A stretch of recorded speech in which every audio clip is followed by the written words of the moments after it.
Castlevania 3 Dracula's Curse is the final entry in the Castlevania trilogy for the Nintendo Entertainment System. It is regarded as one of the best and most difficult games in the entire NES library. Castlevania 3 abandoned the open-world exploration of Simon's Quest and instead returned to its roots as a stage-based action platformer.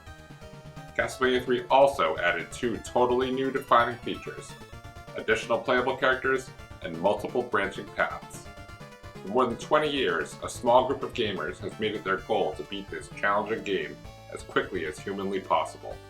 It's been a long road of finding the fastest route to the game and discovering and developing new strategies. This is their story, the history of the Castlevania 3 Dracula's Curse Any Percent Speedrun World Record.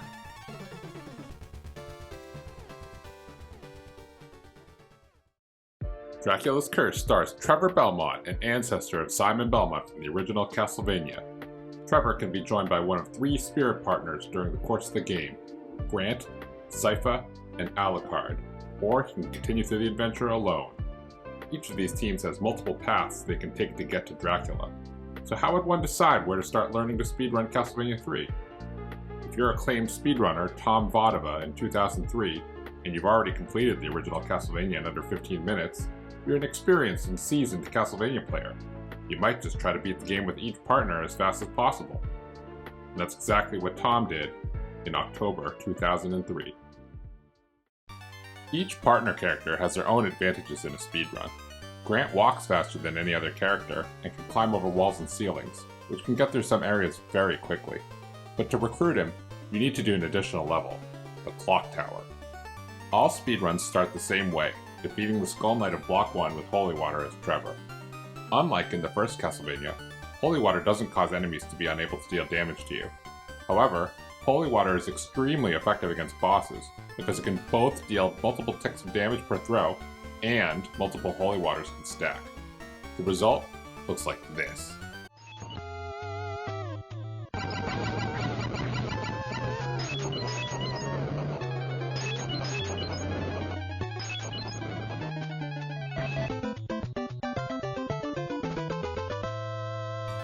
Next, Tom had to navigate through the clock tower so he could partner with Grant.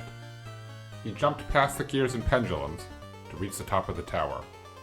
On the way back down, Tom immediately switched to Grant to drop through the tower easily. Switching between characters costs about 4.5 seconds, so runners always need to be thoughtful about minimizing the number of times they switch. Grant is also controllable while falling, unlike all other characters in NES Castlevanias, making vertical descents like this one much easier. Tom skillfully used Grant's ability to climb over blocks and along ceilings to get back down to the bottom of the tower. He then fought his way through the Owls of the Mad Forest and opts to take the upper route towards Sypha at the next path fork. Before the Cyclops at the end of the level, he switched back to Trevor in order to defeat it using Trevor's increased whip range. Leaving Sypha behind, he continued on to the ghost ship. Switching back to Grant here enabled Tom to climb up and skip some parts of the level. Tom switches back and forth to move quickly as Grant and to fight bosses as Trevor with his triple shot Holy Water. This strategy burns down the Medusa boss and the mummies, and he whips down the Cyclops just like last time. The back and forth switching continues on to the next few levels. Tom proceeds to the levels as Grant before switching back to Trevor to fight the bosses. This strategy also has the added benefit of protecting Trevor's Holy Water. Tom continues on through Block 5 as Grant. There are only a few places in the level that Grant can skip, and Tom takes full advantage of them. He switches back to Trevor to melt Frankenstein with his Holy Waters.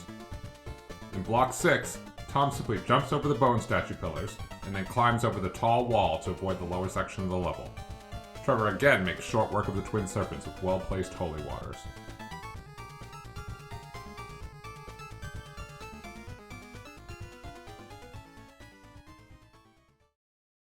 Block 7 offers 2 more Grant climbing skips. He climbs up after the moving elevators to skip 2 stair climbs, and after the door, he climbs up over the wall to avoid a long hallway of statue pillars and accidents. He again switches back to Trevor to defeat the mummies, the Cyclops, and the demon. In Block 8, Grant can climb to skip a stairway at the beginning of the level, and can fit through openings in the second area. Tom climbs under the falling blocks to arrive at death, and Trevor makes short work of both forms. Block 9 has 2 more stair skips, one right at the start, and one after the Fleeman. He carefully gets through Block 9-2, one of the most challenging areas for a casual run, and damage boosts past the final Axe Knight, blocking his way to 9-3. He navigates through the auto-scroller to avoid taking additional damage, before skipping most of the flying birds in 9-4. The Doppelganger, one of the hardest bosses in any NES Castlevania for a first-time player, is easily locked into place and destroyed with Trevor's Holy Waters. Finally, Tom has arrived at Block A, the final level. Tom sticks to his game plan and cautiously finishes his Grant with full health. This version of Dracula has 3 phases to battle, and Tom is ready.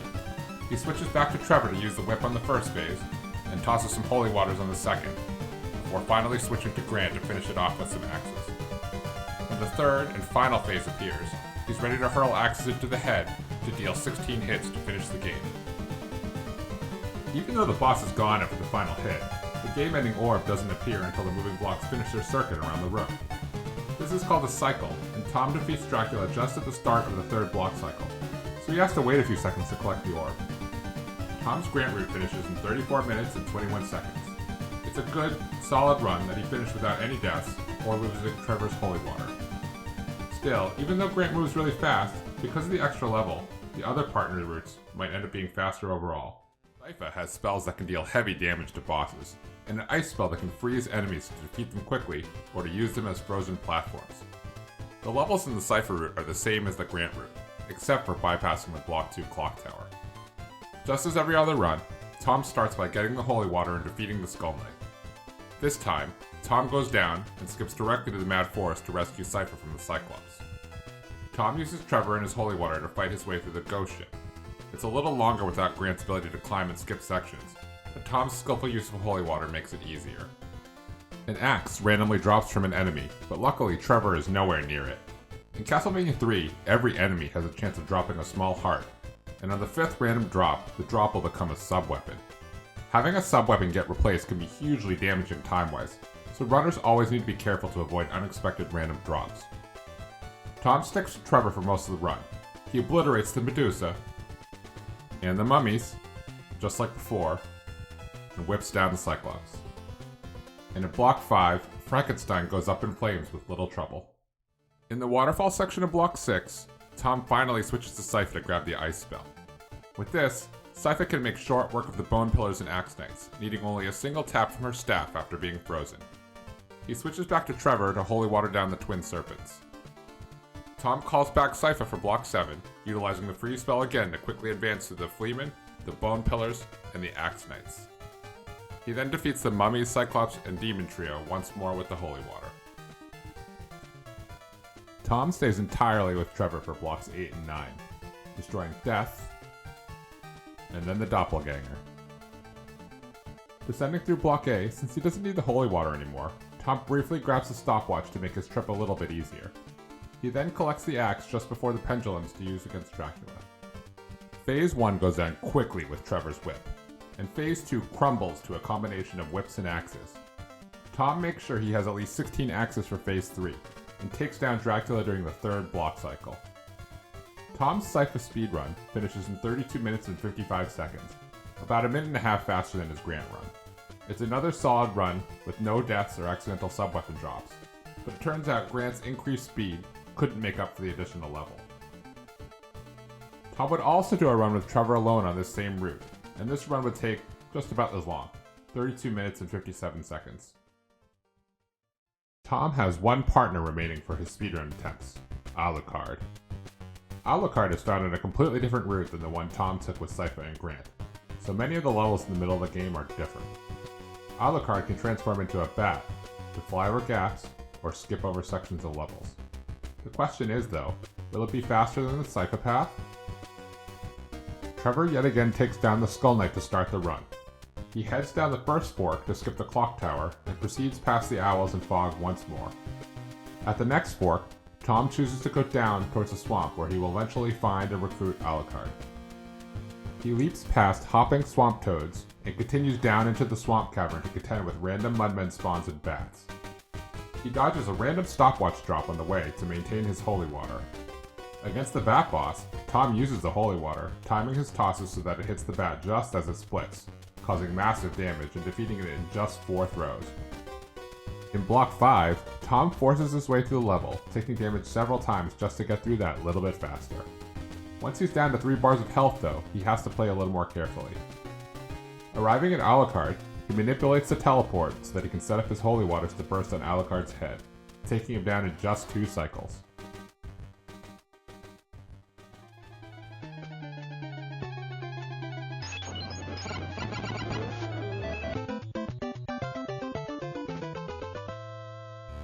Tom starts to make use of Alucard's flight right away to finish Block 5, transforming into a bat to skip past the section of the level. Alucard flies faster than walking speed, but using the bat form drains hearts, so runners have to be careful how much they utilize it to not run out. Tom opts for the top route, knowing it will be faster. He flies through parts of the first half of the level, and switches back to Trevor to annihilate another Skull Knight with his holy waters. In Block 6, Alucard can again fly to skip ahead past the moving platform sections, and over the hallway full of mummies. He switches back to Trevor to arrive at Frankenstein, and lights him up with holy waters. Block 7 forces Tom to wait for acid drops to eat through the blocks, but as soon as the path is open, he flies up and through the door. He uses the bat to skip ahead some parts, but he needs to conserve hearts for an upcoming vertical stage.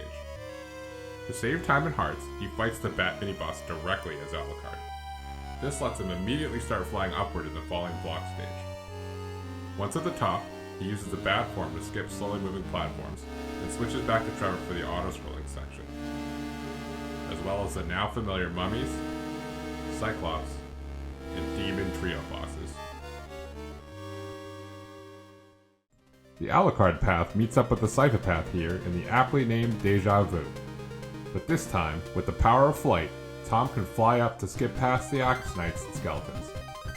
As usual, Tom switches back to Trevor for the death fight and makes short work of him. In Block 9, Tom makes sure to collect enough hearts in the Fleeman section to be able to fly up through the Bone Pillar stairs and over the Axe Knight before getting to the auto-scrolling 9-3. Tom carefully navigates his way past the skeletons and fuzzballs to build up hearts so that in 9-4, he can simply fly up past the waterfall bridge birds. He changes back to Trevor to melt the doppelganger with holy water like in his previous runs.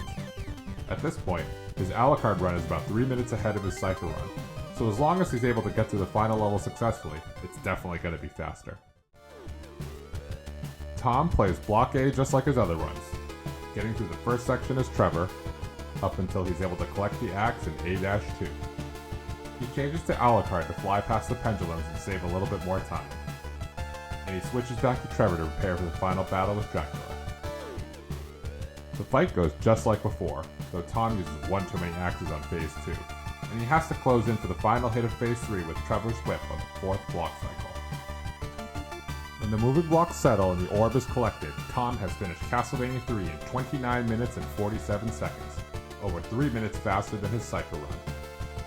Tom had beaten Castlevania 3 in under half an hour in the fastest known recorded speedrun at the time. The Alucard route proved to be markedly faster than the other partners.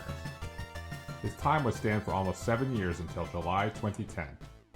Enter FunkDoc. FunkDoc, already known for his Castlevania world record in marathon speedruns, decided he wanted to try to improve all of the paths that Tom ran back in 2003. From Speed Demo Archives, FunkDoc wrote, "Castlevania 3, from the moment I played it, has remained my all-time favorite NES game, and I have long had interest in speedrunning it.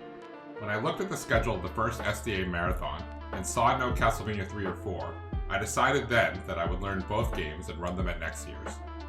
He spent a year learning the game, all of the characters, until summer 2010, when he would attempt to claim the world's fastest time through sharp execution and the new strategies he had worked on. FunkDoc's Block 1 was just a bit faster than Tom's. He was able to get a triple shot holy water during the level and made some well-placed throws to gain time. In Block 3, FunkDoc was able to get through the owls in the forest almost without stopping. And after the fog bridge, FunkDoc chose not to get the meat, saving almost 2 seconds. Once in the swamp cave, he skillfully avoids a random dagger drop, and up until the next fork, FunkDuck maintains close to the same pace as Tom. In Block 5-7, FunkDuck has a cleaner bat-form fly-through to gain several more seconds, switching back to Alucard before grabbing the orb.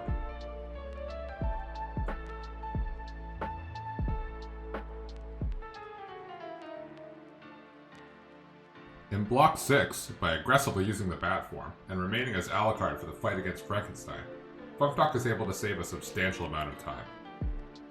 By avoiding 2 extra character swaps, FunkDuck saves over 9 seconds. Against the Bat mid-boss of Block 7, FunkDuck's fight is much quicker than Tom's. And in Block 7-6, FunkDuck is able to skillfully use invincibility frames when switching to the Bat form to destroy 2 incoming birds at the same time, saving a few more seconds. The rest of Block 7 is similar for both runners. In Block 8-2, FunkDuck uses a damage boost to skip past the Axe Knight hallway, saving nearly 15 seconds. FunkDuck switches back to Trevor to fight Death, and is able to sneak a few hits in early on Phase 2. In Block 9, both runners fly through the gargoyle stair sequence, but FunkDuck is able to grab a 5-heart at the end, letting him fly past the 2 Spear Knights in the beginning of Block 9-3, getting him to the auto-scroller just a little faster.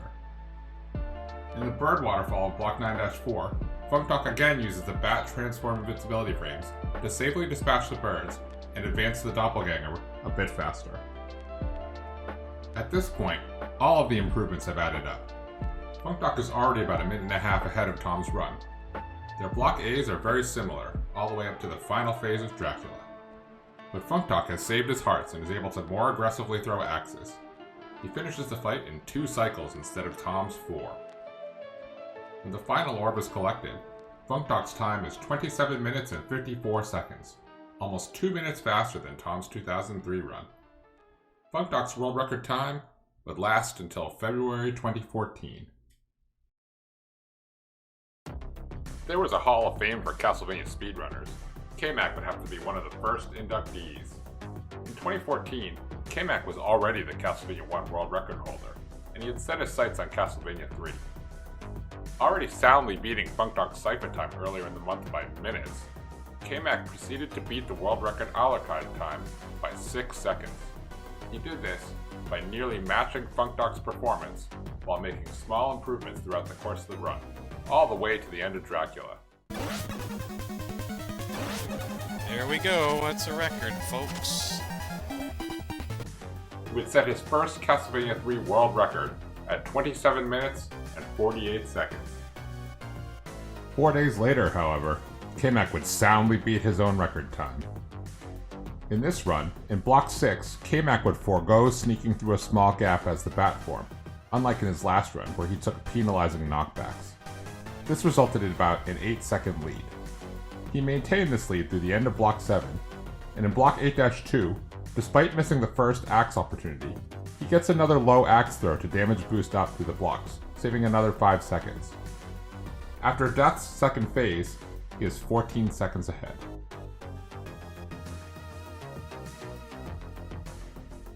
Block 9 goes without incident, and Kmac finds himself in Block A more than 15 seconds up. He would take an unfortunate knockback in the last room of Block 8-1, taking an extra hit and losing a couple of seconds going through the door, and another hit on the bone-throwing skeleton in Block 8-2.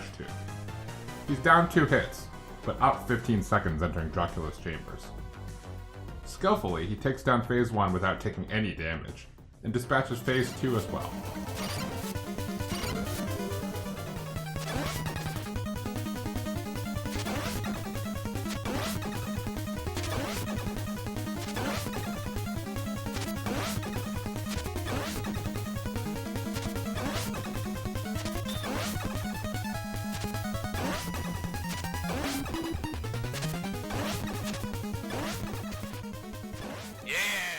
Avoiding some really close shaves, Kmac clutches up and secures a 2-cycle kill to get a new world record of 27 minutes and 27 seconds, beating his old run by another 19 seconds.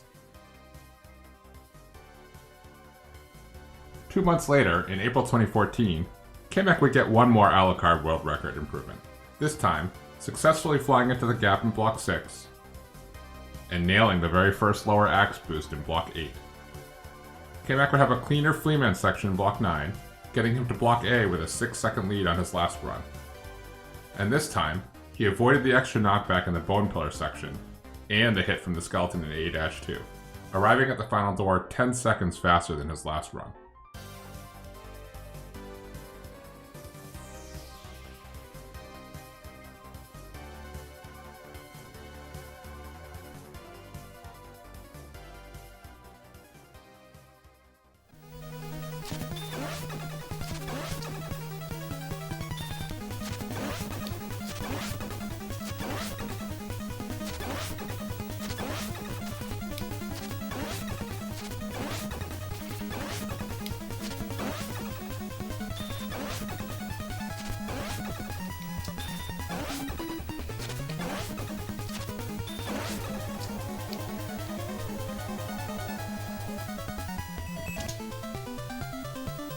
There we go. Yay, it's over. Yay. 3 nail-biting Dracula faces later, Kmac had achieved a time of 27 minutes and 17 seconds. Runners have continued to push down the times for all 4 character routes in the last 10 years, but these are stories for another video. Meanwhile, the any% speedrun would take a wild new direction in the later part of 2014. A wrong warp.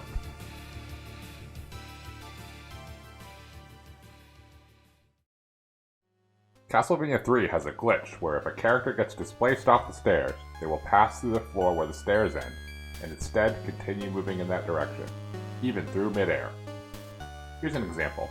Grant has walked back and forth on the stairs in the clock tower, and is able to displace himself from the stairs. He can then continue walking past the platform, up and out of bounds of the level. Most of these glitch areas lead to a forced death or a game soft lock. Another method to achieve the stair displacement is to switch characters just as the screen transitions, like here in the first area of the swamp. When Grant goes down into the cave screen and then back up, he is offset from the stairs and can continue upwards to a massive glitched area.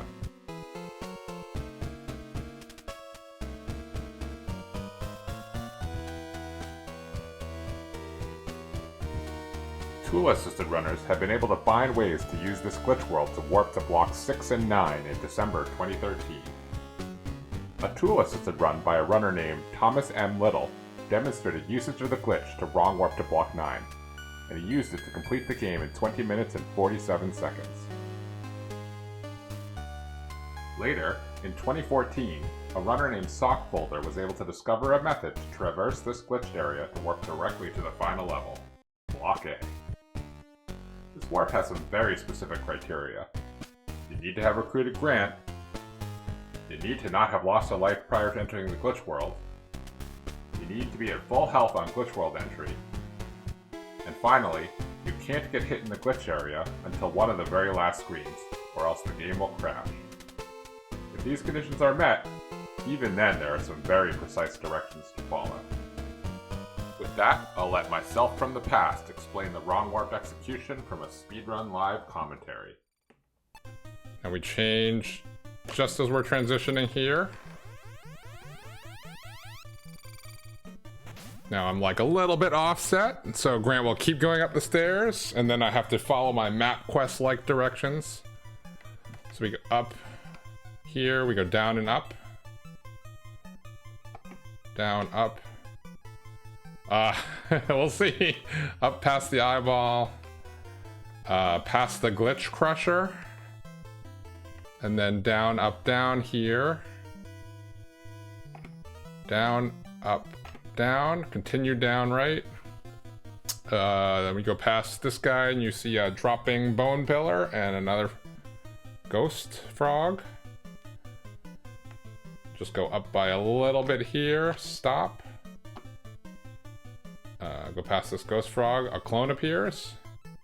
Up past the glitch dragon. Don't get hit by this guy. Press down. Here blocks can kill the run. Okay, no blocks, which is a good sign. Okay, then up. We change here so we can see the... Taking a hit here is bad, you will lose the run. Touch the base here. Fragment, change to Trevor.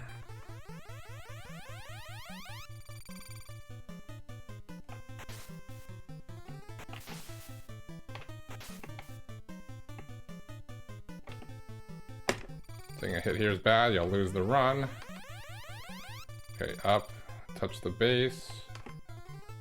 Down. Ah! Up, down, up, down, up. Blue axe. No blocks. Okay, triple flash. It's still live. We're still live. Keep going up past the owl, funky owl thing. Funky owl is here.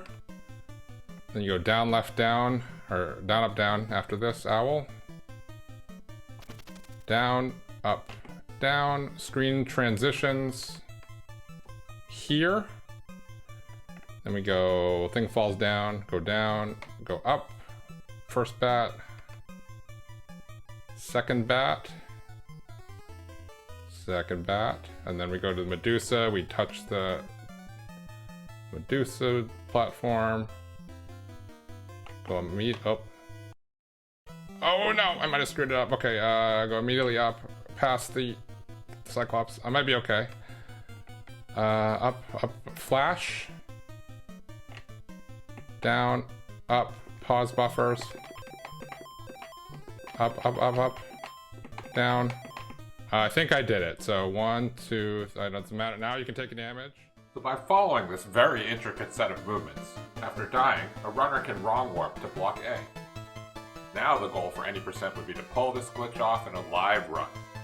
Anyone that could do it would save a tremendous amount of time, since it essentially skips more than half of the game.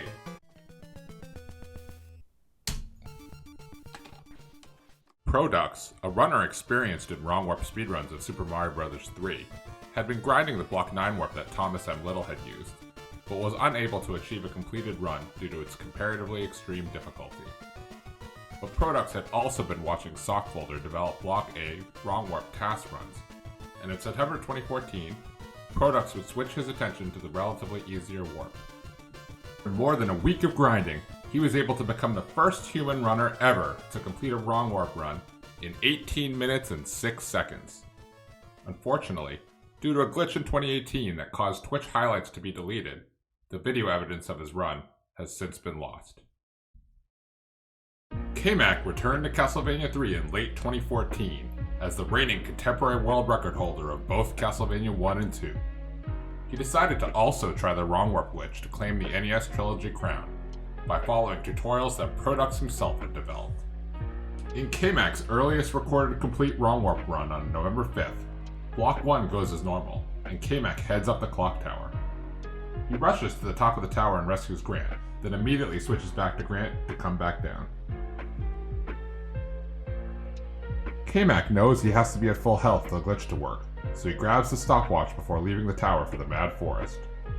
He freezes the owls and bone pillars to get to the fork at full health, and has 5 leftover hearts for 1 stopwatch usage at the beginning of Dire Mire Marsh. Arriving at the glitch stairs, he switches to Trevor in preparation to do the glitch, but initiates the switch to Grant a frame too early on the screen transition, forcing him to switch back to Trevor to try again.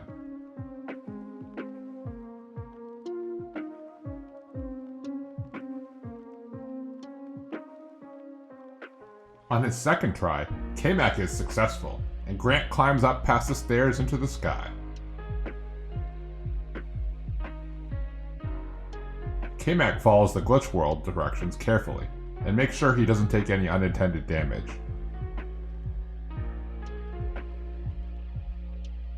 Once all the movements are completed, after the game over screen, Grant is in Block A.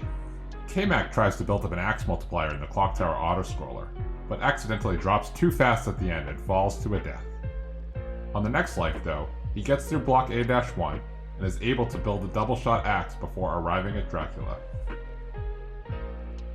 Phase 1 goes down, except Kmac has to take the one hit he has the health for. But Kmac is used to the pressure, so Phase 2 also goes down very fast by Grant's axe throws and stabs.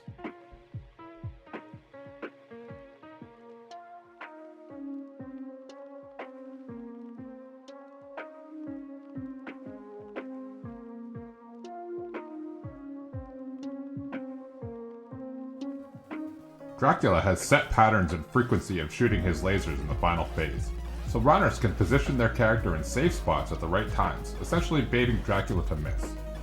By taking advantage of this knowledge, Kmac dealt 16 hits, all within the first block cycle of Phase 3.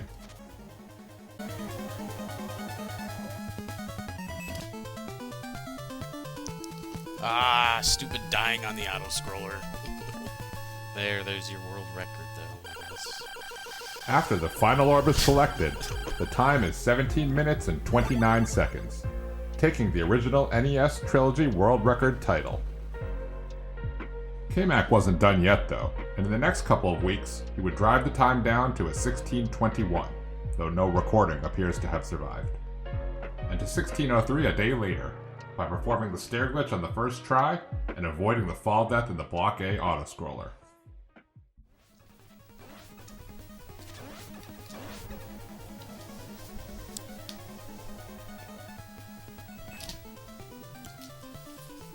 Oh, I think sub 16 is possible. It's gonna take a perfect run, though. Then to 16:01 the following week.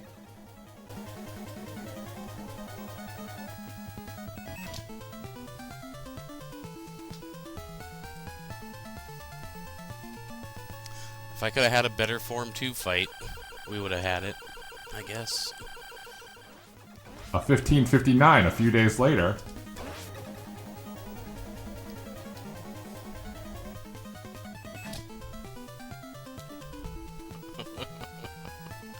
We did it! Yay, we did it. We cut the 16. Barely, but we cut the 16.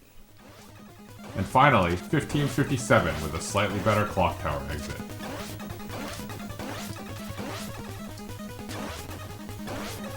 Should be it. There. Now I think I'm done with this run. But I didn't get the cool win pose. With this run, Kmac decided he was Good done. enough. His record would stand for 3.5 years. Another candidate for the Castlevania Speedrunner Hall of Fame is JC. In addition to holding the Castlevania 1 and 2 crown, he has also been the speedrun champion of other impossible NES games like Battletoads, Ghosts and Goblins, and Zelda 2. In March 2018, JC had already attained the Grant percent world record and set his sights on the any percent run.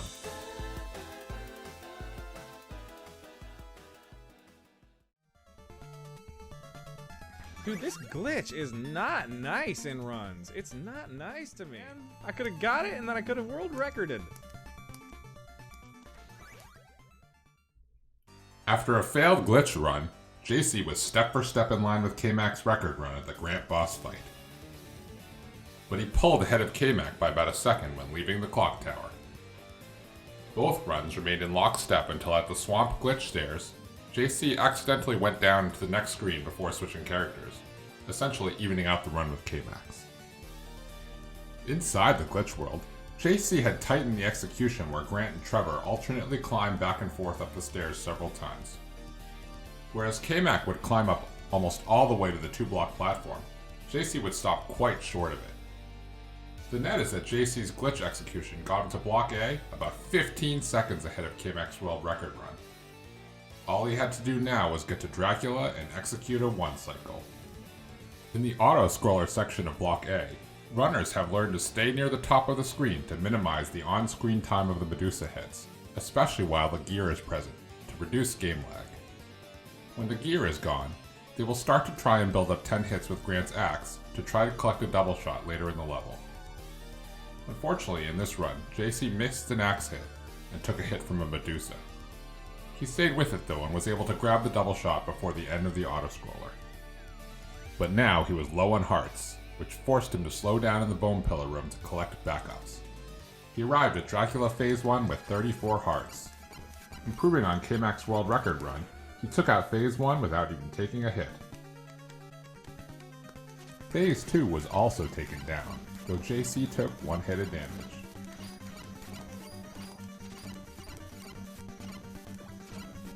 That's okay.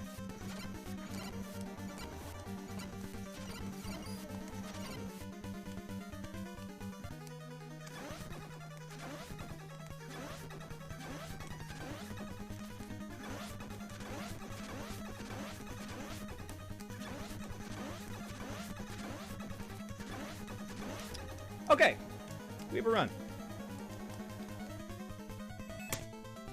Whoa! It's a world record. Hey, I got a world record. Nice. Final time was 15 minutes and 37 seconds, improving on Kmac's run by 20 seconds. But JC wasn't done yet, and within the same day of an 11-hour grind, he would secure another personal best. He arrived again at the glitch world, this time correctly switching right before the screen transition. Runs in this section of the glitch area can just randomly end when blocks appear, making Grant suddenly dismount the invisible stairs, which can be very frustrating for runners. Runners can only be persistent and get as many runs through the wrong warp as they can to maximize their chances for PBs. He arrived at Block A around the same time as his previous run, but this time he would much more quickly navigate the bone pillar room and had 2 more hearts. He would arrive at Dracula 7 seconds ahead. Phase 1 went smoothly, but JC took a bad hit on Phase 2. He recovered though and was able to finish off both remaining forms of Dracula and collect the orb at a time of 15 minutes and 27 seconds, a 10-second improvement. However, JC wasn't satisfied with this time. About a week later, JC had a run entering Block A2 on pace with the last record run, 14 minutes in. This time, he avoided taking the hit on Phase 2 Dracula. Okay.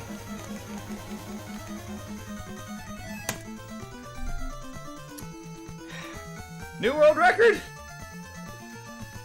Not happy! Still not happy with it. Sorry, I gotta keep going. I'm not happy with that. And JC did keep going after the 1526. Several months later, in January 2019, JC had momentarily shifted his attention to beating all 3 NES Castlevanias within an hour. He was about 44 minutes into one such run, and with just under 16 minutes left on his timer to achieve the sub-hour, he began another Castlevania 3 attempt. Despite missing the triple shot in Block 1, he dispatched the Skull Knight with only a double shot Holy Water, and proceeded up the tower to get to Grant. He made it to the Swamp Glitch stairs and performed the switch to displace Grant, reaching the glitch world on pace with his last world record run.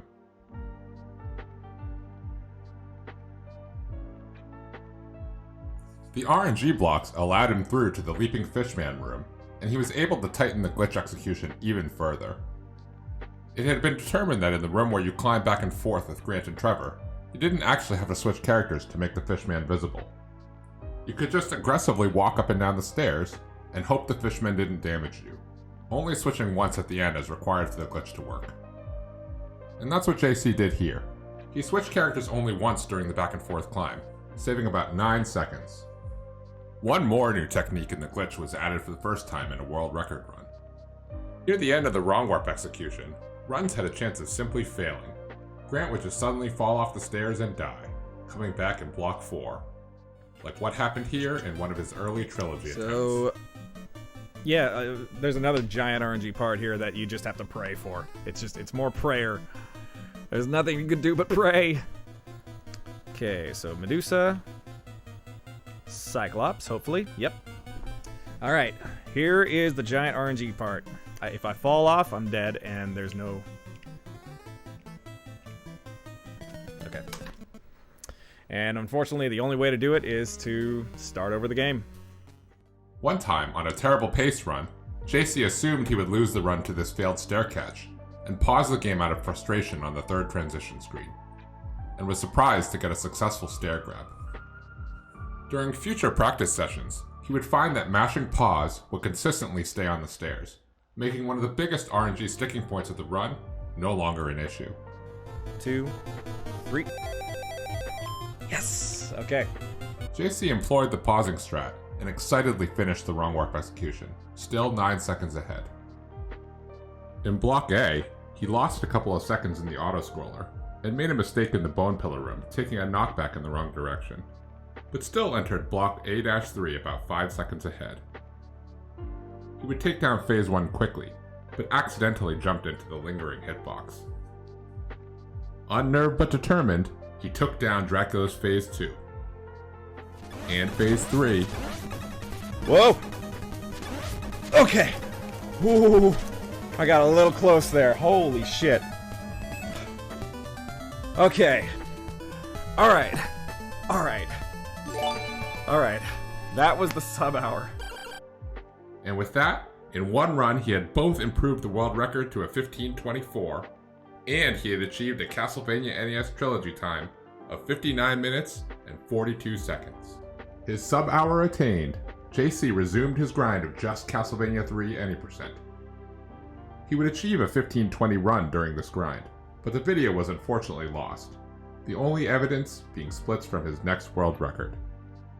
That record came on January 27th, 2019.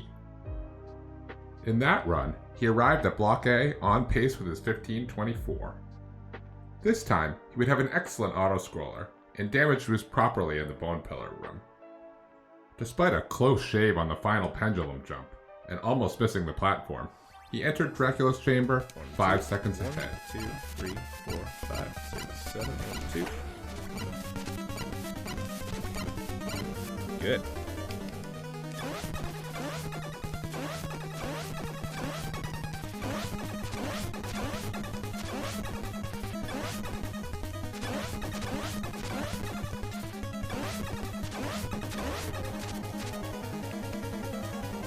That's a PB.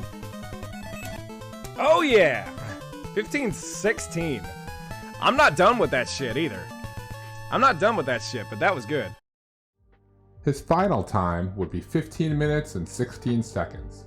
But earlier in the run, JC had stated his personal goal for the game. So I have a goal for this. I want to get 15-15 now. About a week later, in early February 2019, JC would continue to try to reach his goal time. He was able to improve his block 2, getting up to Grant and out of the tower about 2 seconds faster than his last record. He was able to maintain this lead throughout the run, and close it out with another clean Dracula boss fight.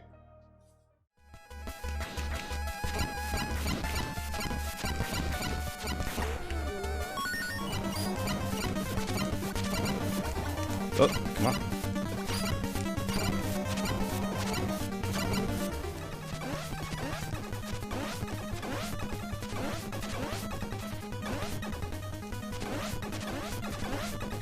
Shit. Okay. Woo, that was close. Alright, let's see what that is. Hang on, my monitor's loading. I'm gonna see what that is. Okay. It's a 15-14. Fuck it. I'm done. I'm tired of this category. I'm sick of this I don't care about the mistakes I made. I'm sick of this category. I'm done. JC finished with a time of 15 minutes and 14 seconds. Now that he had achieved his 15-15 goal, he would step away from the run, at least for a little while. Yet another Hall of Fame Castlevania speedrunner, SPD Wolf, the current world record holder for Castlevania 1, as of the making of this video, started trying the any% run in March 2019. He completed his first documented any% run with a 15:47, very respectable, but still a ways off from JC's 15:14. Over the coming months, he would steadily improve to 15:40 and a 15:39 still in March 2019. Then to a 15:23 in May, and a 15:21 and 15:15 in June, right behind JC's world record time. And at the end of June, Wolf had a run that was neck and neck with JC's 15:14, arriving at the door to Dracula. But he was able to defeat Phase 1 about half a second faster. And Phase 2, also a half second faster.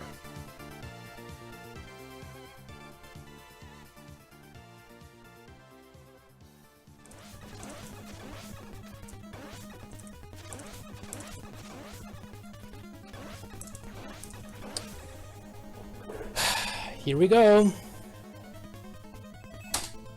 World record! Yes! Woo! 15-13. Very nice. Whew, I got more nervous there than on my CV1 run. God damn it.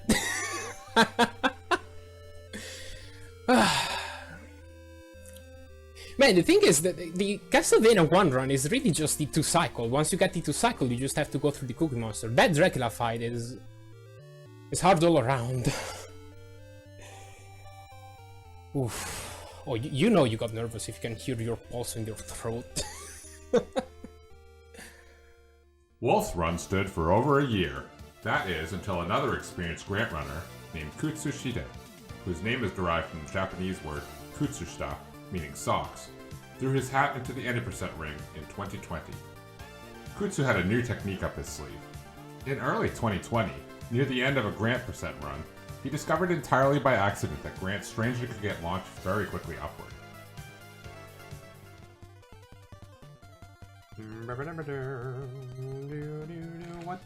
What the hell is going on? Kutsu attempted to learn the specific inputs in order to execute this launch using tool assists. He determined that if Grant is approaching the left side, and only the left side, of a block, instead of holding right and making Grant cling on, by releasing the right directional, the frame just before Grant would cling, while Grant is in stabbing animation, then Grant would get propelled upwards rapidly. Also, depending on how close Grant is to the top of the screen when starting the launch, the speed can be high enough to wrap him all the way around to the bottom of the screen.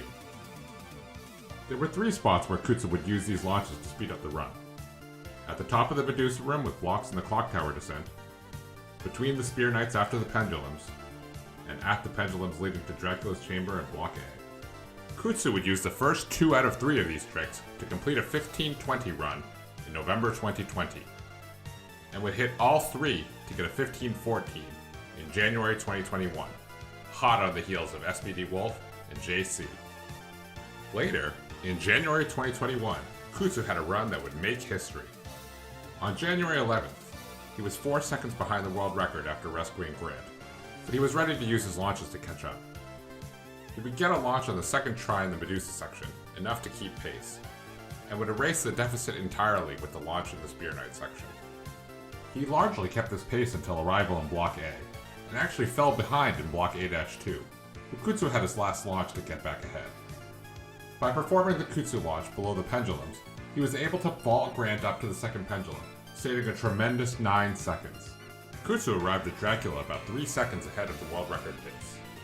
He had a nice kill on Dracula Phase 2, and was able to bring the 1 cycle Phase 3 home to secure a time of 15 minutes and 10 seconds. Kutsu would submit this run to SRC with the comment, "What a horrible run to have a launch, Part 2.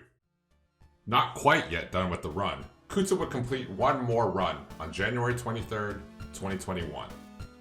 This time, Kutsu would recover the 5 seconds he had lost on his last run on the way up to rescuing Grant, and would exit Block 2 almost 4 seconds ahead. The gap widened to 5 seconds when arriving in Block A, and Kutsu was able to again execute his pendulum launch to get to Dracula, maintaining that 5-second lead.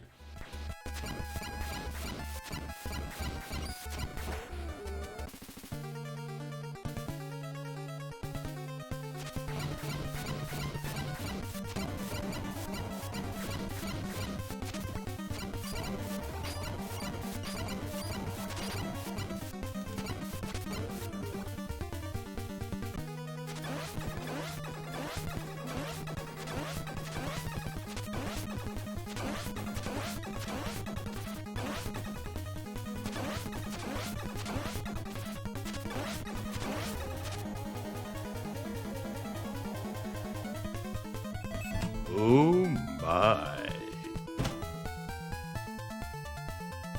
Hell yeah. Jesus Christ. Hell yeah. Good enough. After a flawless 3 phases of Dracula, Kutsu collected the final orb with a time of 15 minutes and 5 seconds. Kutsu held the record for 4 months when SPD Wolf returned to 80% in May 2021, attempting to incorporate the new launches into his own runs. He would first secure a 15-12 PB thanks to the pendulum launch, even though he lost some time in the clock tower. And 4 days later, he would lower it to a 15-08, this time succeeding at the 2 Block 2 launches, but unfortunately failing the final pendulum launch. If he could get all 3 launches in the same run and save 8 additional seconds, the world record would once again be his. And later that day, on May 28th, he would do just that. In the run, Wolf was slightly behind exiting Block 2, and would still be behind when arriving at Block A after the glitch.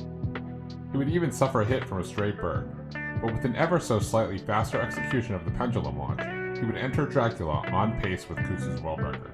Wolf had a normal Phase 1 Dracula, and then gained almost 2 seconds on Phase 2.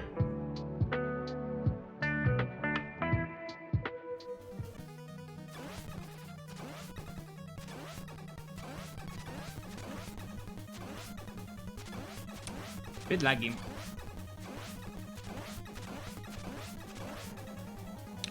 This is gonna be close. Oh no, it's it. That's it. Yes. Final time was 15 minutes and 2 seconds, taking the world record back. But Wolf wasn't done here, and wanted to push to get a sub 15. A month later, in late June 2021, Wolf would include an additional launch, the Spike launch. Above the spikes here in Block 2, Grant could do another launch to skip the staircase, saving about 2 seconds. In a competitive run, at the stair glitch in Block 4, he saved time against his world record by not accidentally changing screens. Wolf would be about 4 seconds ahead entering Block A.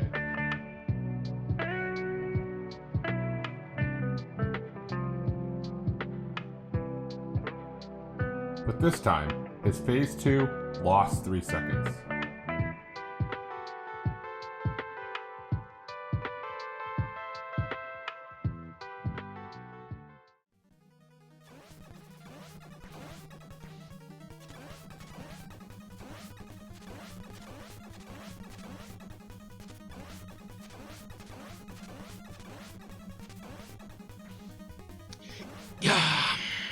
This is not good enough.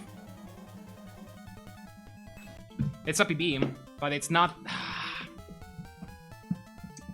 Man, I keep messing up Phase 2 on pace.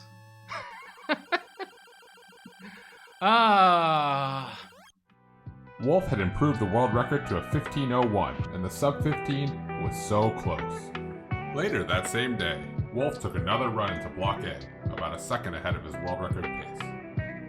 But another error on Phase 2, and a mistake axe thrown the wrong way in Phase 3, cost Wolf precious time. Oh. Choke artist. Literal choke artist. That's a big... Are you kidding me?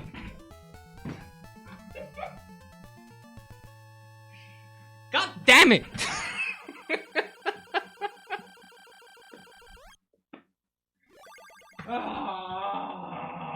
At this level of play, just getting the 1 cycle isn't enough.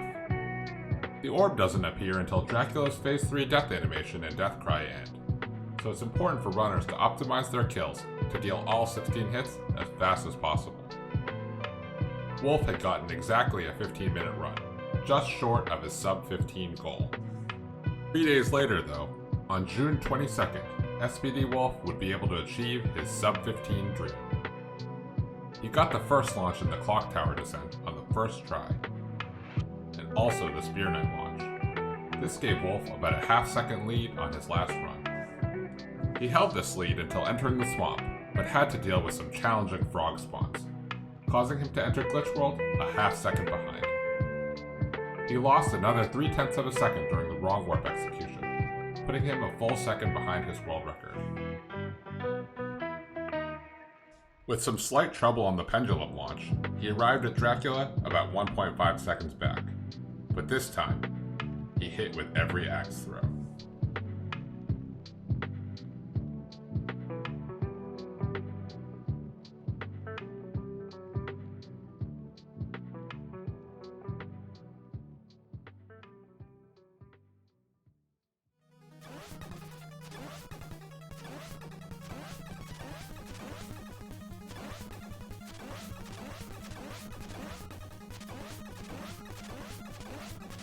Is this it? Is this it?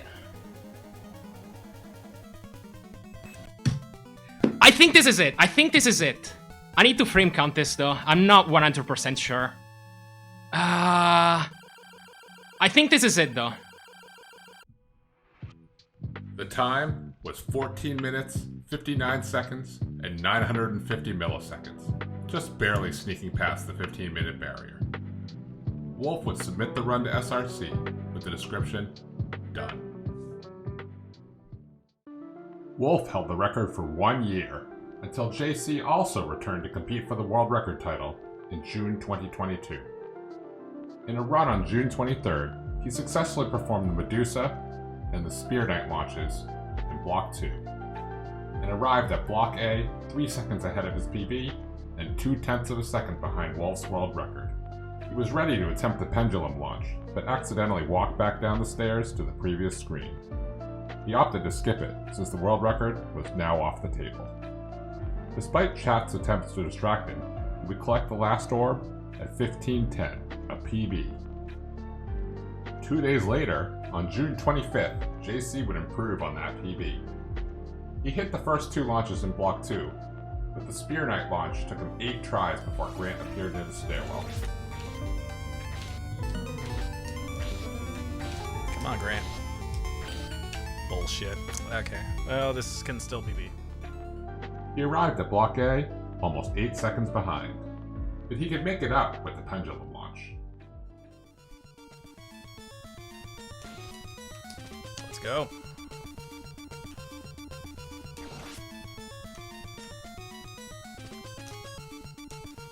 If I close this out, my summer best is going to be amazing. Now caught up, phases 1 and 2 went very well.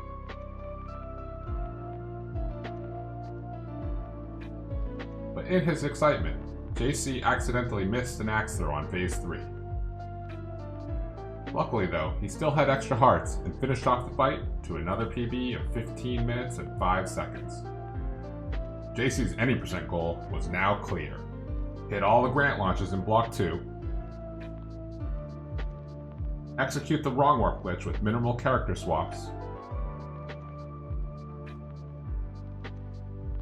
run through a clean Block A and get the pendulum launch, and finally, perform phase 2 and phase 3 optimized kills. On June 30th, JC had a run breakthrough, but unfortunately he forgot to start his timer. He hit the first Grant launch on the second try, and the Spike launch on the first. And the Spear Knight launch also in the first try. Dodging an extremely close shave from a Swamp Toad, he entered the glitch area on world record pace. Shout out to ProDucks, the discoverer of this wrong warp. He performed the wrong warp glitch and would arrive at Block A still ahead, though he didn't know how much without a timer. In the Bone Pillar room, he lost a second to a hit from a fireball, but then got the pendulum skip on the second try. After a clean phase 1 and phase 2, JC's nerves got the best of him.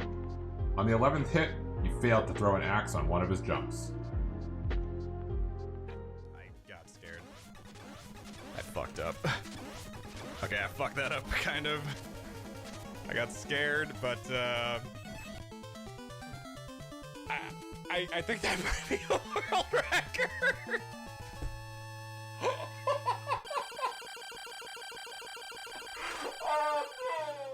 After all the time saves from the launches, a frame count revealed that he had indeed reclaimed the world record, with a time of 14 minutes and 55 seconds. His summer best now of 14:42, JC set himself to improve his record time. 2 weeks later, on July 14th, 2022, he got another run going. He contended with unlucky RNG Medusas in the clock tower ascent, and took a bad knockback, forcing him to jump back up on the gear. Playing for behind in the clock tower descent, he hit the first 2 launches immediately, and got the spear launch on the 3rd try. When he got to the swamp, JC had a new strat, Task Swap, adapted from a tool-assisted run by Scrimpa. Instead of swapping from Trevor to Grant the frame before the screen transition, by transforming from Grant to Trevor just above the stairway lip, he was able to achieve the necessary stair offset through fine position adjustment using 2 more character swaps, to get Trevor on the invisible stairs up to Glitch World. This strat saved JC a little over a second. This is called Task Swap. It's really difficult. After a successful wrong warp glitch, he would arrive at Block A about a half second ahead. He made a mistake in the Bone Pillar room, but JC had been through this level enough times for this not to be an issue. He got the Pendulum Launch on the second try and prepared for the 3 Dracula phases. I need a very good Dracula.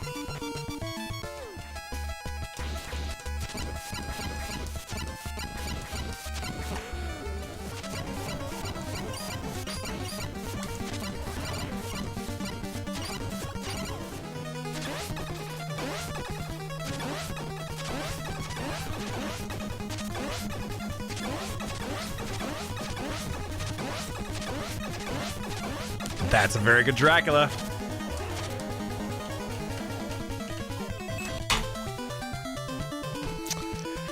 Whew! Oh, finally! The final result was a 1451, a new world record.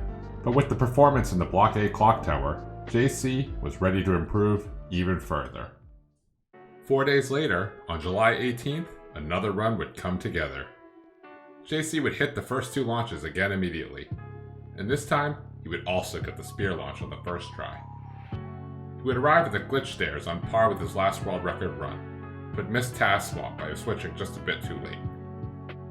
He reverted to the old setup and proceeded to Block A just under a second behind.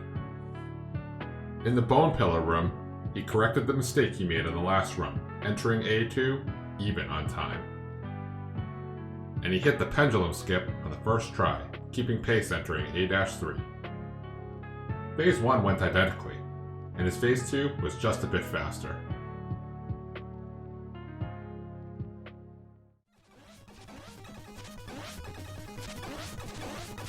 Holy fuck.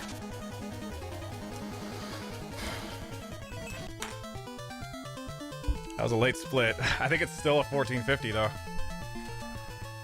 Oh, okay. He went on to just edge out his last world record and finish with a 1450. At this point, JC knew the 14.4x was within his reach. 4 more days later, on July 22nd, 2022, yet another run began to materialize. He would once more hit all 3 Block 2 launches on the first try. The run would be almost 2 seconds up on his last world record on entering the swamp. He then nailed the task swamp, getting another second. The Glitch World provided good RNG, with the random run-killing blocks and merman spawns being agreeable. JC arrived at Block A 4 seconds ahead of his world record. Both the auto-scroller and the Bone Pillar room went as expected, and now he had to successfully pull off the pendulum launch, which he got on the second try, and JC was at Dracula's chamber 4.5 seconds ahead. Phase 1 went perfectly, and all JC had to do was take down Phase 2 and Phase 3 to bring home the 14.4x.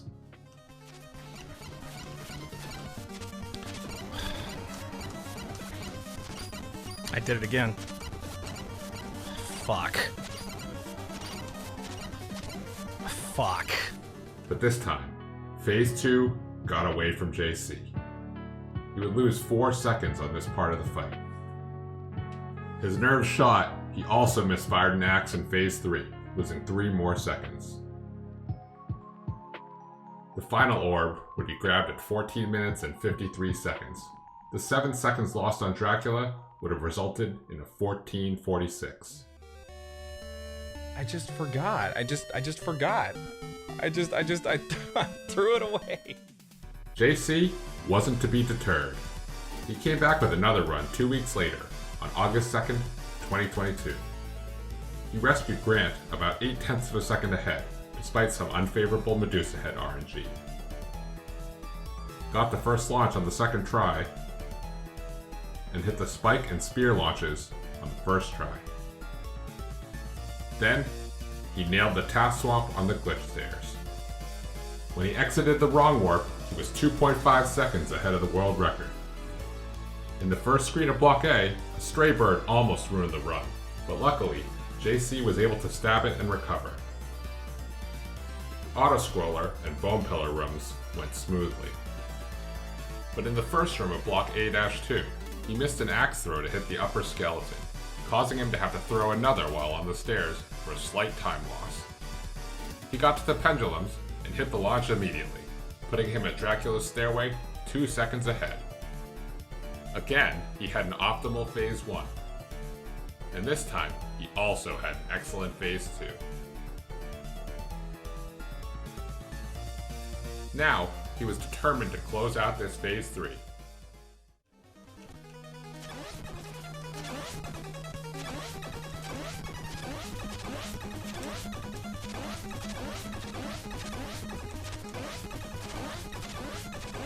Oh my god.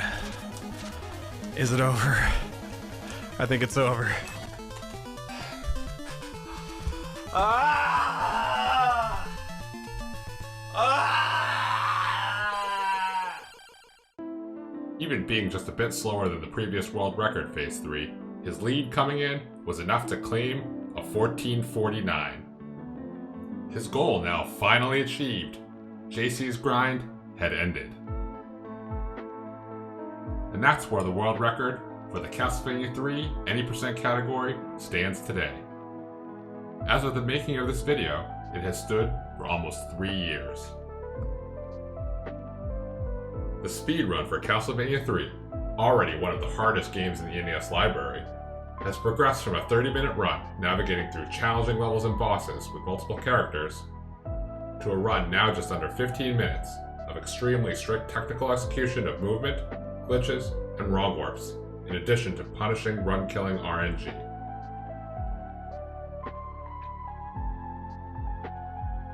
If you're interested in learning more about speedrunning Castlevania 3, come check out the game's page on speedrun.com, and maybe even try a run or two yourself. Castlevania 3 is one of my all-time favorite games, and making this video has been a true labor of love. Thanks for making it this far in the video! If you enjoyed watching, it would mean so much to me if you would like, subscribe, share with a friend, or comment below. Enough support might lead to more videos like this, for other categories or other games. This has been the world record history of the Castlevania 3 any percent category, and thank you for watching.